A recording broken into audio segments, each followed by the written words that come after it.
Estimados amigos, muy buenas noches. Les saluda su amigo y servidor Mario Beltrán.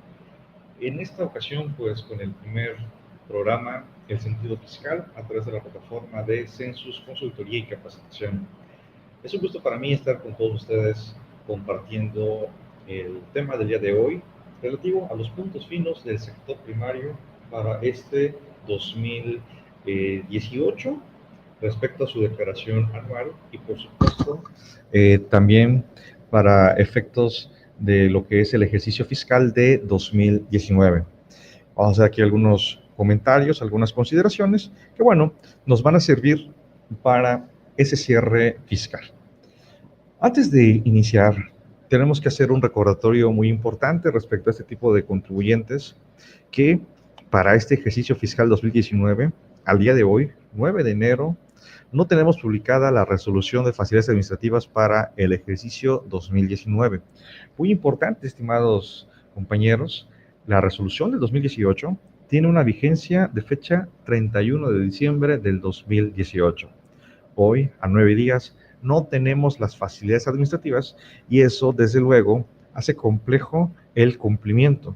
Ojalá la autoridad pues ya esté preparando estas facilidades, que ya las tenga contempladas para que los contribuyentes que van a hacer, por ejemplo, el pago de la nómina o de la raya semanal, pues bueno, consideren las facilidades que siempre se han establecido.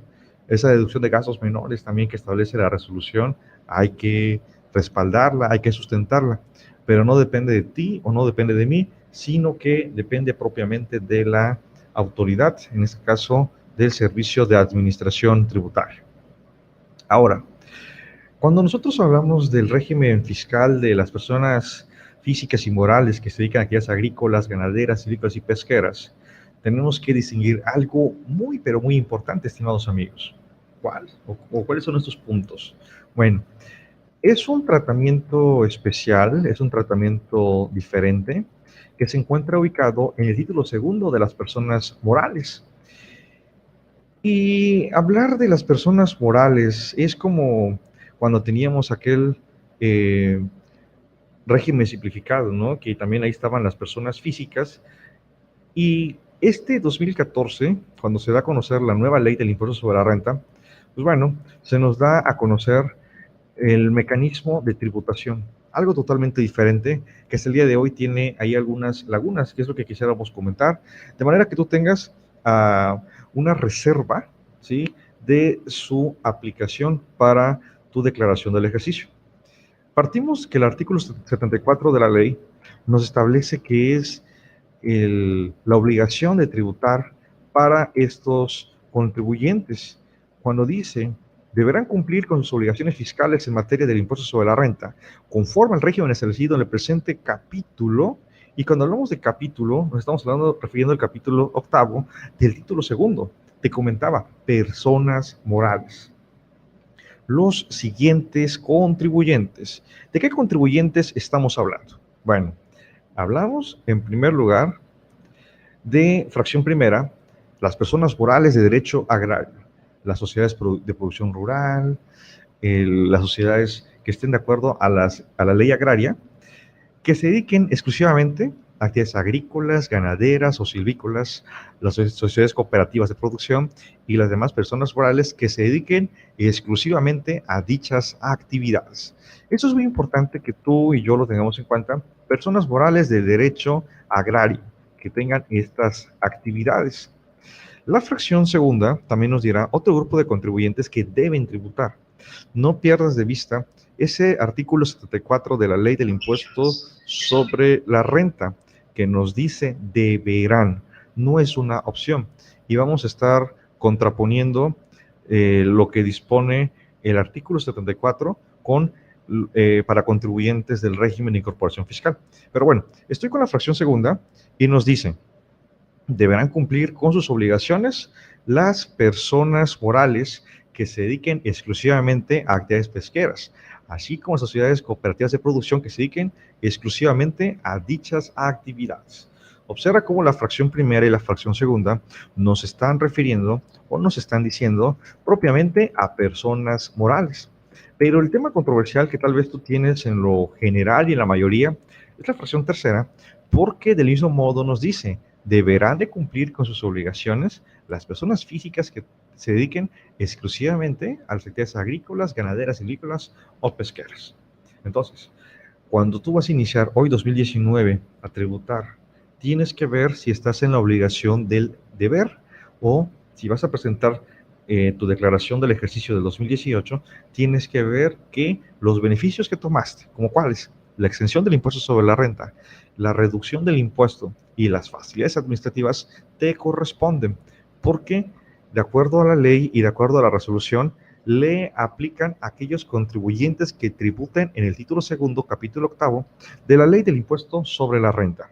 De modo que, si tú y yo hablamos de estos contribuyentes, personas morales y personas físicas, necesito saber el concepto de la exclusividad. No pierdas de vista que tenemos allá esta palabra exclusividad o exclusivamente.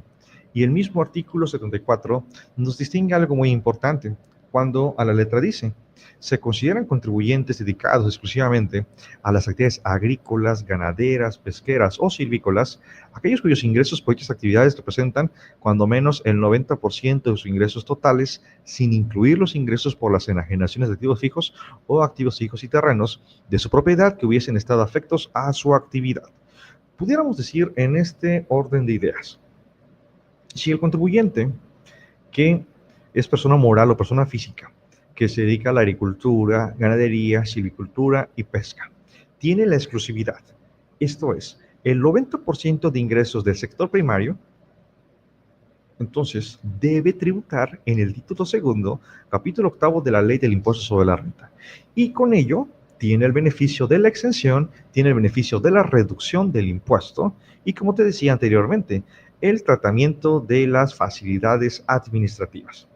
Pero, ¿qué pasa entonces si yo tengo un 60% de agricultura y 40% de salarios? De acuerdo a la expresión redactada por el artículo 74, yo no tengo la exclusividad. ¿Dónde debo tributar si soy persona moral? Bueno, pues me iría al título segundo en el conocido régimen general. Oye, son 3 millones de pesos de ingresos que estimo tener. Bueno, puedo tributar en la opción acumulación de ingresos de personas morales. Aunque bueno, el efecto es el mismo, ¿sí? Nada más que la acumulación es por flujo de efectivo, pero en la opción de acumulación tengo derecho a un coeficiente o a las deducciones autorizadas. Pero ¿qué pasa si soy persona física y me encuentro con esta proporción, 60% de agricultura y 40% de salarios? ¿Qué es lo que debo de hacer? Bueno, recordemos, el tema que estamos platicando en esta sesión es el régimen de las actividades agrícolas, ganaderas, silviculturas y de pesca. Se aplica a personas físicas y personas morales. Y si ellos tienen exclusividad, deben tributar en el título segundo, capítulo octavo. Pero si no tienen exclusividad, en el caso de físicas, ¿dónde deben tributar? En el título cuarto, capítulo segundo, sección primera. Esto es actividad empresarial y profesional, conocido como el famoso régimen general de las personas físicas. Ya lo tengo definido, ya lo tengo claramente expreso. Pero alguien también podría decir, oye Mario, pero ¿qué acaso puedo tributar en el régimen de incorporación fiscal? La respuesta es sí, depende y solamente depende de la exclusividad. Porque me he encontrado con casos, y eso es muy importante, no te va a guiar la constancia de situación fiscal, te va a guiar en este caso el artículo 6 del Código Fiscal de la Federación, porque le corresponde al contribuyente la determinación de sus contribuciones. Cuando decimos entonces, mira, yo soy una persona física y tengo 95% de ganadería y 5% de arrendamiento de inmuebles. Muy bien, ¿qué ocurre? Aquí, de acuerdo a la expresión y el texto del artículo 74, yo tengo exclusividad y debo tributar. Oye, Mario, ¿tengo derecho a la reducción del 100% que tiene el RIF? ¿Tengo derecho a los estímulos fiscales del IVA e IEPS que establece el 23 de la Ley de Ingresos de la Federación? La respuesta es no, porque mi tributación está en el título segundo, capítulo octavo. Esto es artículo 74, fracción tercera. Oye, Mario, mira, ya lo pensé bien, ya revisé muy bien y fíjate que es 70% de pesca y 30% de arrendamiento. Bueno, aquí tú sí tienes la opción de tributar en el régimen de incorporación fiscal y con ello los beneficios. ¿Por qué? Porque no tienes exclusividad.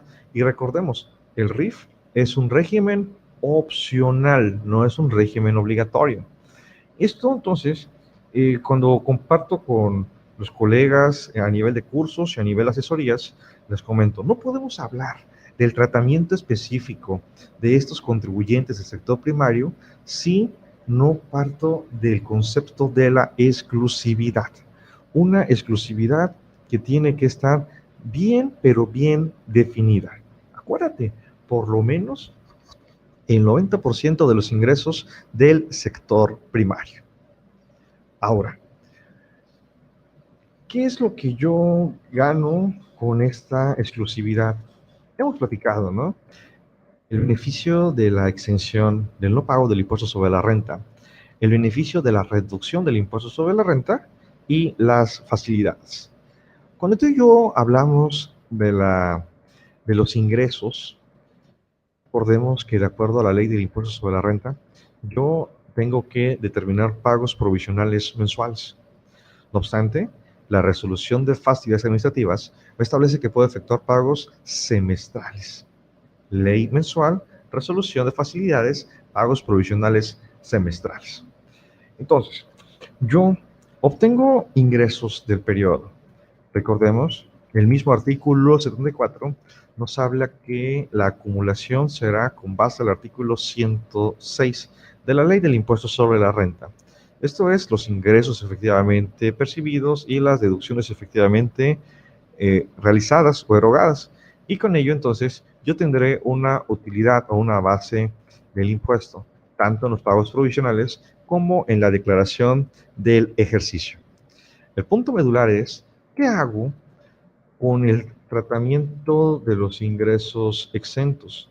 Bueno, acá no hay que perder de vista que estos ingresos exentos, como su nombre lo dice, de acuerdo al artículo 74, párrafo 12º, no se pagará el impuesto sobre la renta por los ingresos provenientes de estas actividades. Recuerda, agricultura, ganadería, silvicultura y pesca, hasta por un monto en el ejercicio de 20 veces, vamos a cambiarle el valor diario de la UMA elevado al año, por cada uno de los socios o asociados, siempre que no exceda en su totalidad de 200 veces el valor diario de la UMA elevada al año.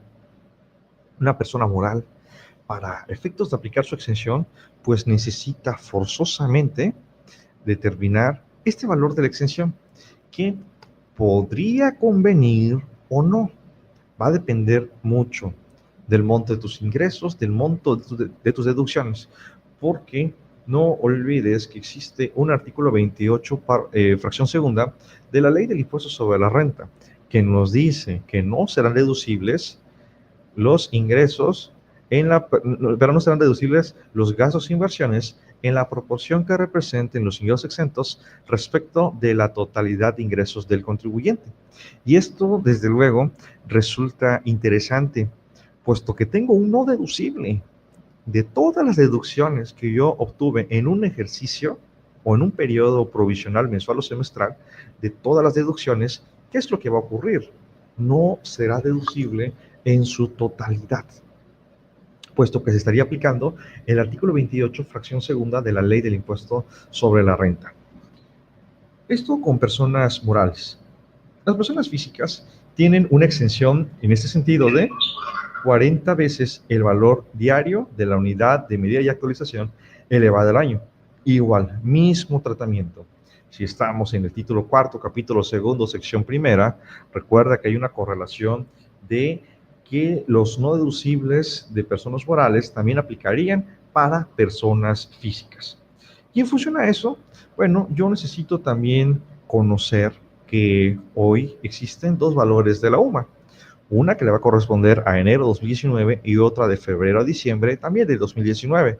Incluso mañana 10 de enero se hará la publicación oficial y esto desde luego te va a obligar, si estás en pagos provisionales mensuales, a determinar el valor que le corresponde a cada uno de estos periodos. Si es semestral, pues bueno, tendrás que calcular una parte del mes de enero y otra de febrero a junio de este 2019.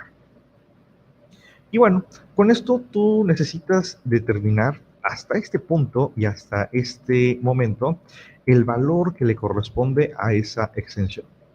Si me permites, vamos a pensar que el monto de la exención anual para personas físicas, se me ocurre que sean, son, a ver, vamos a ponerle por acá, 5 millones de pesos, no, 1.176.760. El derecho que tú tienes a la exención para personas físicas, ¿sale? Pensemos, caso número uno. Tienes ingresos por 800,000 pesos. ¿Pagas el impuesto sobre la renta? No, puesto que los ingresos, en este caso, exentos, topan o igualan a los ingresos percibidos. ¿Qué pasa con las deducciones? Si tú tienes a la mano la ley del impuesto sobre la renta, artículo 28, fracción segunda, observa que dice, para los efectos de este título no serán deducibles los gastos e inversiones en la proporción que representen los ingresos exentos respecto del total de ingresos del contribuyente.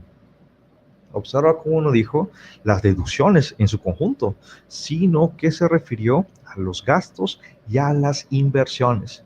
Las compras se entendería que son deducibles al 100%. Entonces, si todo el ingreso que yo percibí, te comentaba 800,000 pesos, está exento, es no deducible el gasto y es no deducible la inversión. Las compras, el concepto de compra es deducible al 100% y eso podría generar una pérdida fiscal susceptible de aplicarse en periodos posteriores. Hasta ahí no hay ningún detalle. Oye, fíjate que obtuve ingresos de 1.500.000 pesos, la exención de 1.100.000. ¿Qué pasa? Bueno, ese 1.100.000 pesos está exento.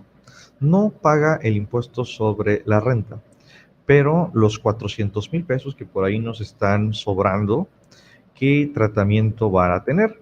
Bueno, el párrafo 14 de la ley, del artículo 74, perdón, nos habla de una reducción del impuesto sobre la renta, porque mira cómo establece la redacción y dice, tratándose de personas físicas y morales que se dediquen exclusivamente a las actividades agrícolas, ganaderas, silvícolas o pesqueras, cuyos ingresos en el ejercicio excedan de 40 o 20 veces el valor diario de la UMA elevada al año, según corresponda, pero sean inferiores a 423 veces el valor diario de la UMA elevada al año, le será aplicable lo dispuesto en el párrafo anterior, esto es, la exención que platicamos para físicas, 1.100.000 pesos. Por el excedente, pagas el impuesto sobre la renta, pero reduces el impuesto determinado conforme a la fracción segunda en un 40% para personas físicas y un 30% para personas morales. Y bueno, los 400,000 pesos que te comentaba están sujetos al pago del impuesto sobre la renta, pero necesitan una reducción. Recuerda, 40 físicas, 30 personas morales. Y hasta ahí todo pareciera estar en orden, pareciera todo estar tranquilo. Pero acuérdate que nos habló de un umbral de 423 veces el valor de la UMA. Bueno, estas 423 veces el valor de la UMA equivalen, a cerca de 11 millones de pesos. ¿Qué va a pasar si una persona física, pensemos ahora, obtiene 15 millones de pesos de ingresos? Y se establecen varios umbrales que hay que distinguir o que hay que diferenciar. El primero de ellos, acuérdate, la persona física tiene una exención de 40 veces el valor diario de la UMA. Dijimos que es 1.100.000 pesos. Por otra parte, hay un tope, en este caso de 423 veces el valor diario de la UMA, que representan los 11 millones de pesos. De 1.100.000 a 11 millones de pesos hay reducción del impuesto. Y todo aquello que rebase 11 millones de pesos paga el impuesto sobre la renta, pero al 100%.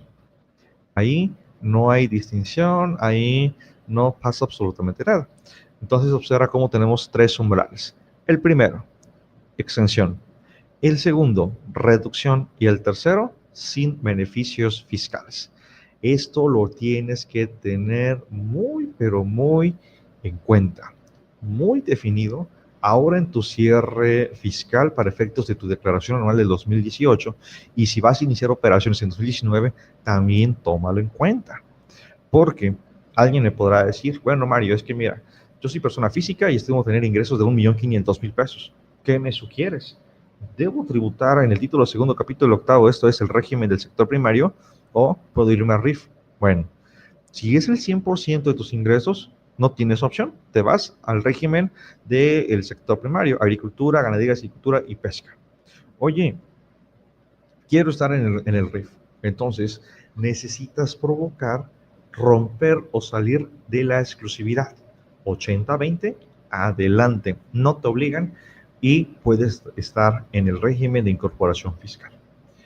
Yo ya tengo entonces estos tres umbrales bien definidos, pero el problema que se suscitó y que se quiso componer a través de resolución miscelánea fiscal desde 2016, 17, 18 y 19 es que no se sabe las deducciones hasta qué umbral están abarcando. Como para decir, te dije 15 millones de pesos de ingresos, 1.100.000 exento, en 10 millones con reducción y 4 millones pagando el impuesto sobre la renta al 100%. La regla 3.8.1, 3.8.2, 3.8.3 y regla 3.384 de la resolución miscelánea nos establece de cómo determinar el impuesto sobre la renta para personas morales, para productores, para personas físicas o que se dediquen a las actividades agrícolas, ganaderas, silícolas o pesqueras, no olvidando o no perdiendo de vista que ellos tienen exclusividad. Si no hay exclusividad, ni se deben de meter acá. El problema que te comentaba, 15 millones de pesos. Y pensemos, deducciones autorizadas de 10 millones de pesos. Esos 10 millones de pesos, ¿qué umbrales están tocando? ¿Estará tocando el umbral de exención de 1 peso hasta 1.100.000? ¿Estarán tocando el umbral de reducción de 1.100.000 a 11 millones de pesos? ¿O estarán tocando el umbral de no exención y no reducción? Esto es de 11 millones a 15 millones. Lo que hacen estas reglas es establecer valores a través de una fórmula para acotar esos umbrales o esos niveles, en donde yo voy a conocer que existe una utilidad fiscal total, que será la suma de la utilidad fiscal de ingresos propios de la actividad más la utilidad fiscal de ingresos no propios de la actividad. Tendría dos utilidades.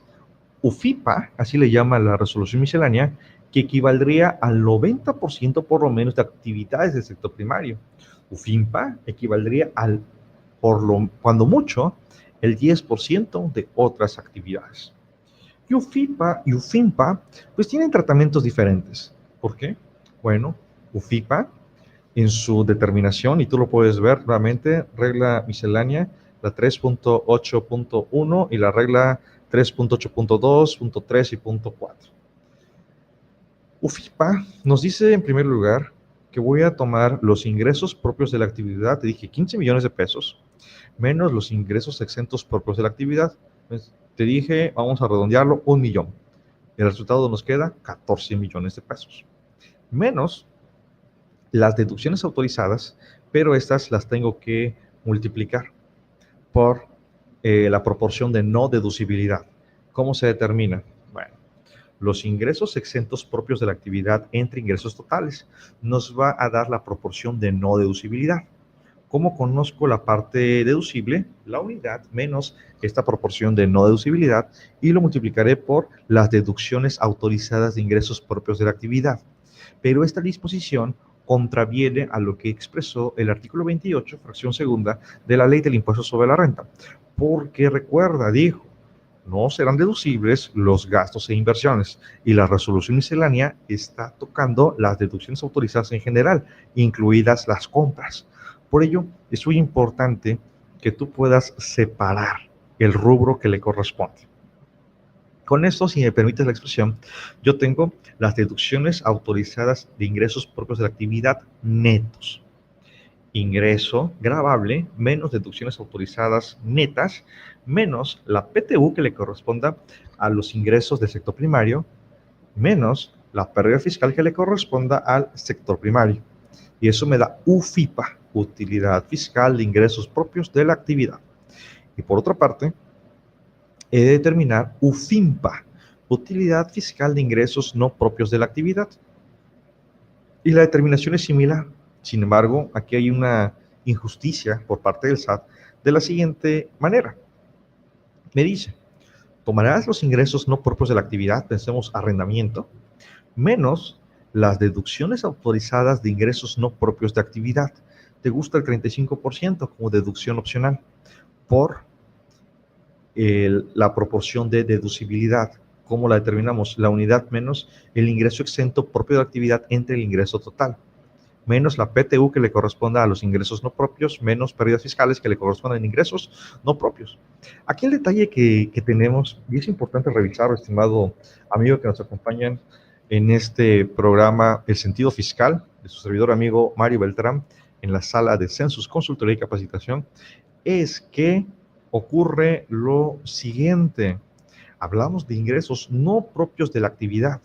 ¿Y por qué entonces la resolución miscelánea está golpeando o está afectando a los ingresos exentos, ¿sí? Respecto a las deducciones de los ingresos que no son propios de la actividad? Ahí lo que tuvo que haber hecho la miscelánea es respetar que la proporción de no deducibilidad le afecta solamente a los ingresos propios, esto es agricultura, ganadería, silvicultura y pesca. Lo que sea arrendamiento no tiene por qué estarse sacrificando por esa proporción de no deducibilidad. Y tú puedes ir revisando la fórmula o determinación que le corresponda en función a lo que tú estás. La regla 382 nos habla de la determinación del ISR sociedades o asociaciones de productores constituidas exclusivamente por personas físicas del régimen de actividades agrícolas, ganaderas, agrícolas o pesqueras. La regla 383 nos tiene que estar hablando de lo siguiente, de personas físicas, y la regla 384 nos va a hablar en consecuencia de personas físicas, pero que sus ingresos son inferiores a 423 UMAS. Esto es que solamente tienen exención y solamente tienen la reducción del impuesto sobre la renta. Muy bien, cuando entonces yo hablo de estos rubros o hablo de estos conceptos del ingreso, de la deducción, la determinación del impuesto, ¿me voy a la ley o me voy a la resolución miscelánea fiscal? Pero, no olvides también que existe la hoy ausente resolución de facilidades administrativas, que para los efectos que le corresponden, hoy 2019 no tenemos la publicación todavía. Hace unas horas alguien me decía, oye Mario, ¿puedo aplicar en este sentido, hoy 2019, las facilidades de 2018? Yo le comentaba a esta persona, la respuesta es no, porque la vigencia de la resolución 2018 fue 31 de diciembre del 2018.